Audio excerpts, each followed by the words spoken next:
Promocija knjige Nema i neka ne bude uspešne mađarske spisateljice Edine Svoren, dobitnice Evropske nagrade za književnost, održana je 22. novembra u organizaciji izdavačke kuće Sezam Buk na Filološkom fakultetu Univerziteta u Beogradu. O knjizi su, pored autora, govorili Sandra Buljanović-Simonović, lektor za mađarski jezik na katedri za hungarologiju na Filološkom fakultetu, koji je i prevodilac knjige, i Saša Ćirić, književni kritičar i urednik emisije Oko Balkana Radio Beograda 2. Sosem könyvet írok, ugye.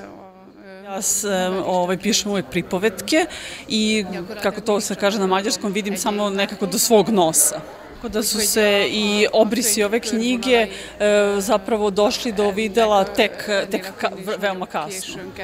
Zapravo su paralelno sa ovom knjigom, sa ovom zbirkom nastajale i dve kasnije objavljene zbirke, ali pošto su ta pisanja kraća, onda su oni dobilo mesto u posebnim zbirkama.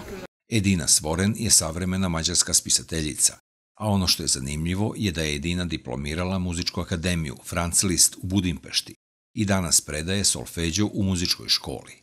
Do danas je objavila 5 knjiga priča, a za delo Nema i neka ne bude dobila je Evropsku nagradu za književnost. To su kraće ili duže priče o nekim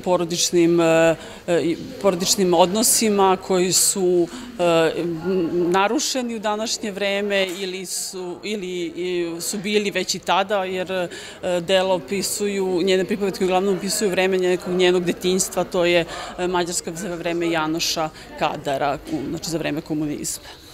Knjiga Nema i neka ne bude u izdanju Sezam Buka prevedena je i objavljena u Srbiji u okviru projekta Desk Kreativna Evropa.